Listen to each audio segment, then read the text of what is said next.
What is up, guys? I have just rolled into Colorado Springs and I'm going to answer your questions today. There are three questions that you guys submitted, and they're all three really, really good questions. Super impressed by your questions this week, actually. So, we'll just get into it. The first question, man, you guys this week just nailed me with some really good ones. The first question is, let me I made a little Word document, put some thoughts. So let me get this squared away here. I don't know why it's breaking into thirds like that. I don't like it. I don't like it. Let's go. I want to go halvesies, not wholesies. Let's go like this. Hmm. Okay. Well, okay, here we go. First question is, what do you think about the news coming out about protein powders and supplements not being regulated and how they are filled with lead? This is a good question. So first of all, in the United States, our supplements are not well regulated. In fact, I was in Canada not too long ago, and one of the coaches that's pretty prominent up there in the area has his own supplement company, and he was telling us how he can actually sell his Canadian supplements in the United States for like 2 years past their expiration date in Canada because our regulations are so much more lax than the Canadian regulations. And I was like, oh, that's not alarming at all. So yeah, is there something to be a little bit concerned about with American supplements? Yeah, absolutely. And this is part of the reason why I don't really recommend a ton of them. And when I do recommend supplements, I'm always trying to give you guys the full script link because those are all third-party tested and are going to be higher quality supplements that are well tested. But I think this question is really primarily talking about all of the articles that have been kind of circulating social media for the past year about protein powders specifically and how they have a higher lead, um, even if it was like zero point 0.5 micrograms of lead in a scoop of protein powder, it would be kind of more than the recommended limit, right? So I did some digging on this. It's something that I think when I first found this out a few years ago, I was worried about it as well. And I think this is going to matter for different people differently. So if you have like an APOE4 gene, if you have one or two copies of that, then heavy metal toxicity is going to be more important for you. It might be more difficult for your body to detox from heavy metals, and those heavy metals might be more likely stored in your brain. Um, and can be a partial driver of developing some sort of late onset dementia like Alzheimer's. So if you are at risk for Alzheimer's, if you have a family member that has Alzheimer's, or if you know you have a copy of the ApoE4 gene, then this might be a little bit more something you need to pay attention to a little bit more than maybe someone who has two copies of three or even a copy of ApoE2. These are going to just be different risk stratifications for developing Alzheimer's. So kind of that matters a little bit. And I kind of did some digging for you guys a little bit too to give you some better guidance. Um, so not all protein powders are created equal, obviously. So I think when we're shopping for protein powders or when we're choosing a protein powder to use, finding something that's higher quality is going to be really important. And you can look for protein powders that are like NSF certified or third party tested, informed sport certified. Consumer Lab can help you decide which ones are more safe. And I can give you guys kind of a list of this stuff too. Maybe this is something we can talk about a little bit, like choosing supplements and supplement quality is something I can do on next Tuesday, maybe as a class for you guys, so we can go into a little bit more detail of what to look for and how to determine if a supplement is safe.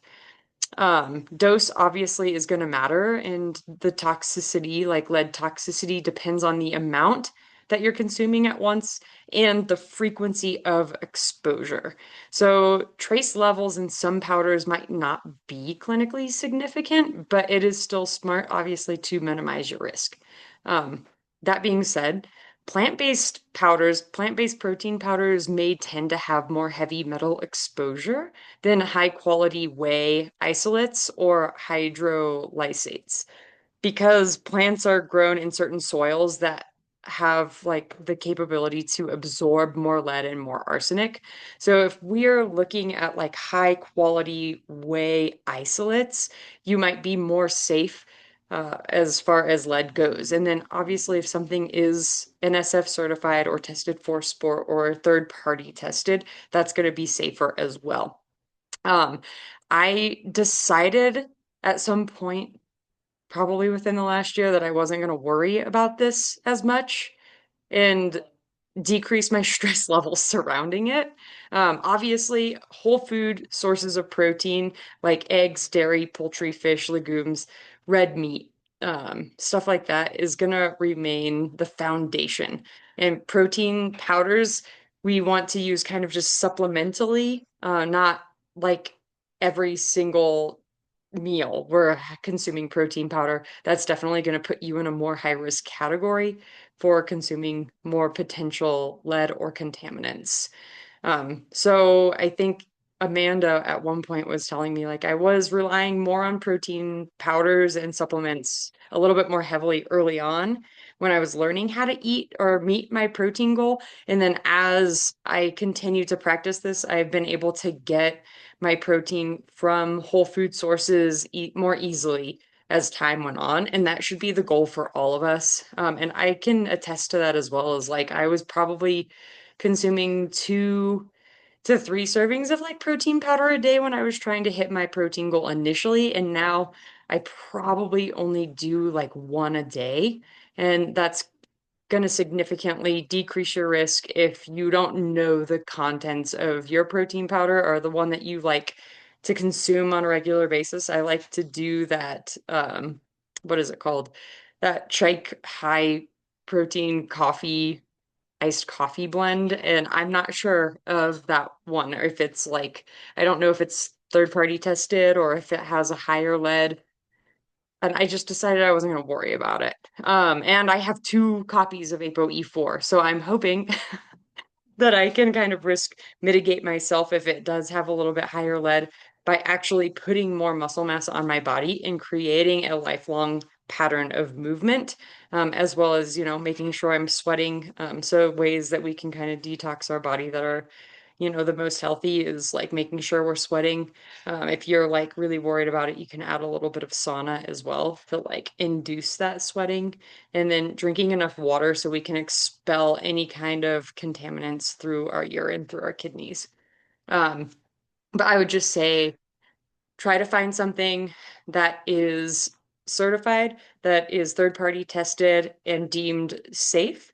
And also just try to get as much of the protein as you can from whole foods at the end of the day. And try to aim for like maybe I'm only having to supplement protein one time during the day. And that should keep you well within the normal limits there where we're not at risk. So that was a really good question, and I'll dive into that one a little bit more. Because that was a heavy hitter. That was the very first question. I was like, oh dang, they came at me with like the fastballs today. And the second question is sort of related, but equally as good. And this question was, I feel like no matter what, there's always something nutrition based that worries me. I end up eating deli turkey probably daily for the easy protein, and I feel like now I'm worried about deli meat, sodium, and all the bad things around them. How do I balance getting protein with what does this say? How do I balance getting protein, needing ease in life to get enough protein, and all of the things? Yeah, this is also a good question. Um, so I also eat like a turkey sandwich once a day, pretty much. And it's something that, again, I think there's so much like crazy stuff floating around out there that's like, oh, you need to be worried about this. Don't eat seed oils. Don't eat deli meat. Don't eat all this stuff because of XYZ. At some point, you kind of have to decide, like, am I going to be worried about all this stuff to the point where I'm not eating anything? Or am I going to just live my life and try to meet these basic dietary needs and goals that are going to be good for my body, right? Um, yeah, like in nutrition headlines, they can like make it so easy to think that there's always something new to fear. But the truth of the matter at the end of the day with this question is getting enough quality protein is one of the best things you can do for your long-term health. And convenience foods like deli turkey can absolutely have a place there if that's what helps you stay consistent. And that's kind of the easy thing for you to do if you're super busy. Um, like, I think having a few slices of turkey deli for lunch isn't really what is going to harm your health. It's being chronically undernourished in protein, muscle mass, and micronutrients. Those things are going to affect you so much more in the long term than consuming turkey meat maybe once a day. I would focus on like the big levers. This is what we need to do is just like focus on the basics, the things that are really going to move the needle for our health, which is adequate protein and quality where you can, right? So if you have the option to choose nitrate free or minimally processed meats when possible, go ahead and do that. Like we can do that as much as we are able to. Sometimes for me, that looks like on days that I'm home or on weekends, I'm choosing kind of higher quality proteins that like are more minimally processed or are high quality animal sources of protein.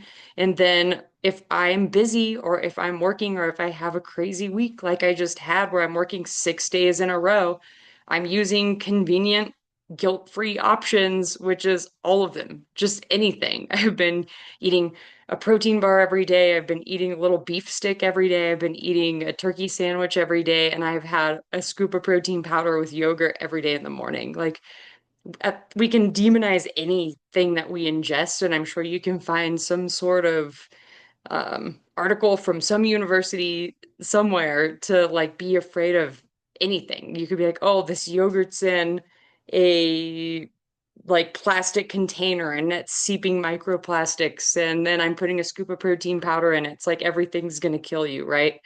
I kind of used to be like this too. So I think before I started, like right when I first started Molt and I was going through my precision health class, I was learning about all this stuff. And I'm like, oh my God, you can't eat anything. And it actually created a situation in my life where I was significantly under eating because I was, sorry, I need to turn that off. Those notifications are like driving me crazy. Um, I was significantly under eating because I was like, oh my God, I can't eat anything. Every single like gram of fat I eat has to be from a polyunsaturated or a monounsaturated source. I can't have anything that has like microplastics even remotely near it or looking at it. And I can't have nitrites from all this smoked meat. And I can't eat these protein powders because they have lead in it. And then I was in a situation where I was like way undernourished and I wasn't eating enough to the point where a friend of mine was like, you're way too thin. And I had zero energy. Like my cholesterol had improved, and I was still almost like completely diabetic, even though I had cut all this stuff out. And the only thing that really turned the tables for me was forgetting about all of that stuff and just trying to hit like my basic needs minimum as well as trying to build muscle. So those important things, the biggest levers that we're going to focus on here right at the beginning, especially right at the beginning, is going to be, am I getting enough? And am I eating an energy balance? So you guys all have your like calorie goal plus or minus 100, right? So that's like your energy balance range And that's where I want you to focus on with hitting that protein goal. And it matters less, especially at the very beginning, where those calories and where that protein is coming from. And then as we get the amount right, then we can start focusing on quality sources a little bit more, little by little. Because the biggest driver of disease is going to be significantly going over those calories and or significantly going under those calories on a regular basis and not getting an adequate amount of protein. Okay. So perfection here like is not the goal. It's progress and consistency so we can build that muscle or keep that muscle and build resilience over time. I would like worry a lot less about single foods and more about like I guess, an aggregate pattern over time where you're like, if I'm consuming, um, I don't know, what would even be a good example? If I'm consuming, I don't know, like I think the protein powder thing is a good example. If I'm consuming 3 scoops of protein powder every single day for 3 years, then that would be like an aggregate pattern, as opposed to I started eating 3 scoops of protein powder every day so I could hit my protein goal while I figured out a way to do this with more quality whole foods. And now I'm able to get away with 1 to none scoops of protein powder a day while I'm still hitting my protein with quality food, right? So we're going to strive towards that. But at the beginning, we just need to figure out what the amount looks like while we can plug and play those quality pieces on the days that we are able to or we have the bandwidth to do that. And then, so you mentioned sodium in this question. Sodium has kind of gotten a bad rap. And then I think some of you who have done the DNA testing with me, you might have an SLC gene, and I'll mention it when I go through your genetics results with you. That is directly tied to you're possibly a person who might benefit from sodium restriction if your blood pressure becomes high and we can't control it with other methods. In fact, like really sodium only becomes an issue in certain context, and that's like unmanaged hypertension, like I said, that we can't fix with other methods, which would be exercise and energy balance and no cardiovascular conditioning whatsoever. So I'm actually not even pulling the lever of sodium for most people who have high blood pressure. I'm using that as like a third or fourth line intervention. Um, as long as you're not eating out every day, you're not overeating every day. I mean, like, and even eating out every day, like, I mean, 3 meals a day where you don't really know how much sodium you're getting. Um, that is when can become an issue. But for most people, we can actually tolerate a pretty decent amount of sodium. And for most women, and I say most, not all, for most women, we actually probably need a little bit more because our blood pressures err on the side of low as opposed to high. So that would be like a case by case basis. I would say be less worried about it unless you feel like you're over consuming sodium and not drinking enough water and you have like sausage fingers and you're really just retaining water, then we can talk about sodium. But for the most part, sodium restriction's not really something that I use in most people, unless there are very specific circumstances. So for that piece, I wouldn't worry about it as much either. Let's see here. I feel like I had something else I wanted to say about that.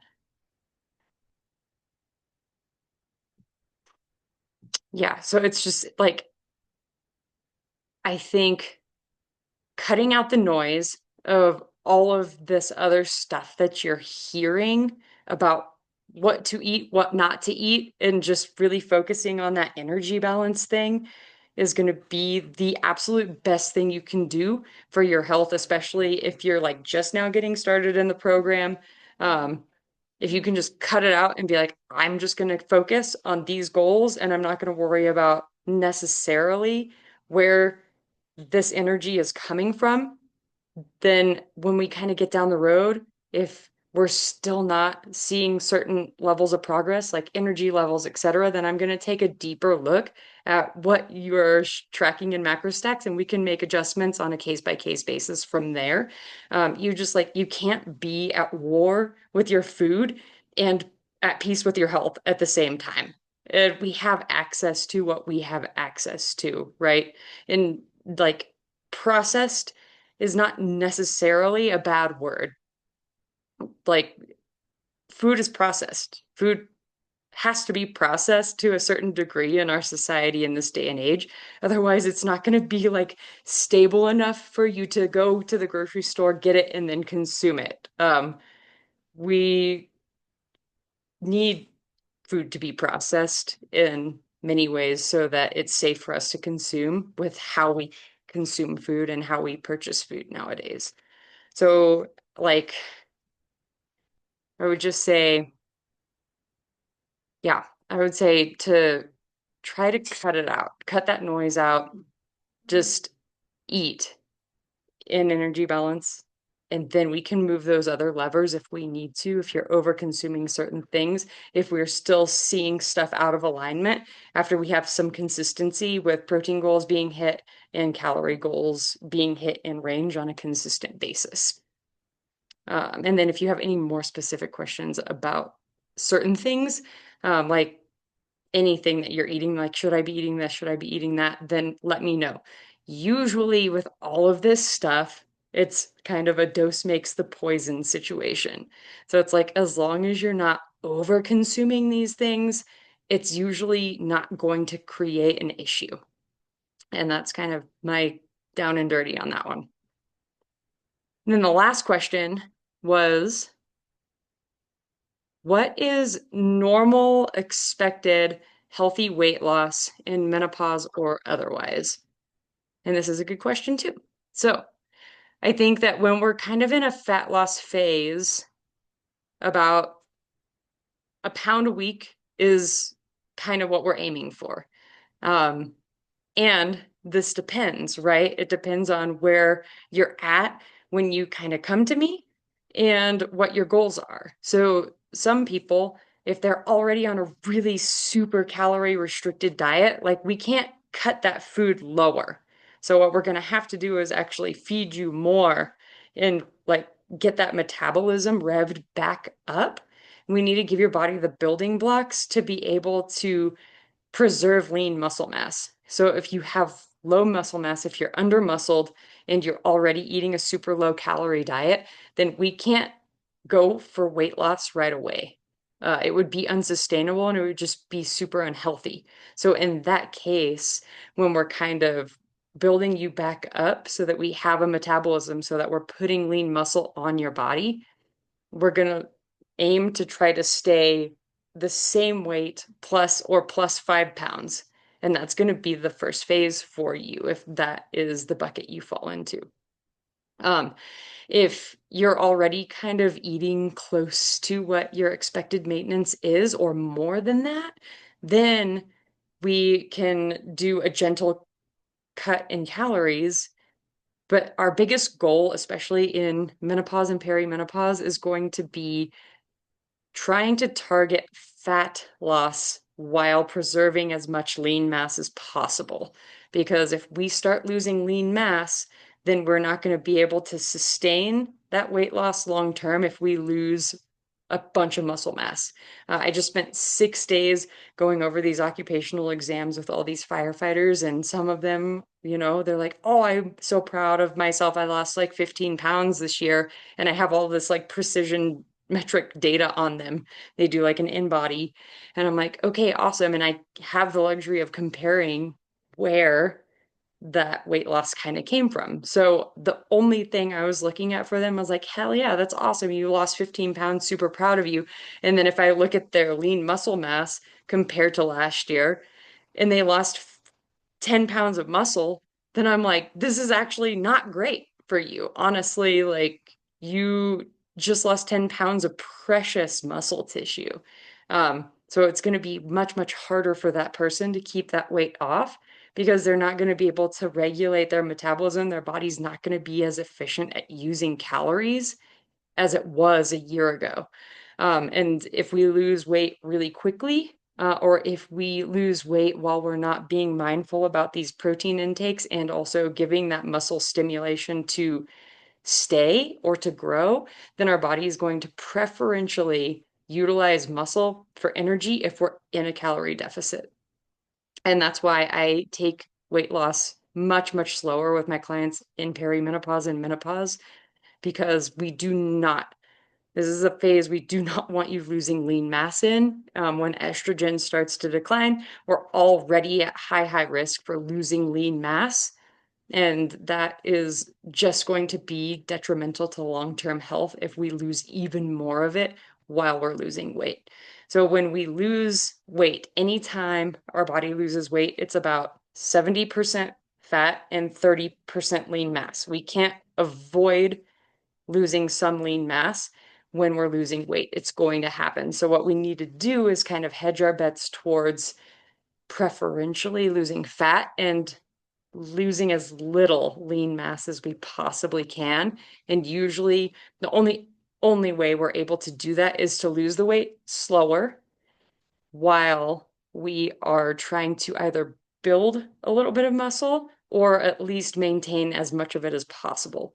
And that, so it doesn't always mean that the scale is going to move, because if we're able to still build a little bit of lean muscle while we're losing that fat mass, then sometimes the scale is going to stay the same, but you're going to notice other changes in your body. And that's what, like, you have to ask yourself this question, like, what's more important to me? Do I just want to look thin, or do I actually want to, like, be functional when I'm in my late 60s, when I'm in my 70s, when I'm in my 80s? Do I want to still have a decent amount of lean mass so that I can walk up a flight of stairs, so that I can lift a suitcase, so I can still travel? Peter Attia kind of has this concept of the centenarian decathlon, and he'll ask people, like, what do you want to be able to do when you're 80? And they'll, like, tell him, like, I want to be able to travel still. I want to be able to, like, walk 10 blocks so I can, do XYZ, so I can travel, so I can walk, to the Eiffel Tower or whatever and see it for the first time in my life. Like, whatever your bucket list items are, or what you want to be able to do when you're older.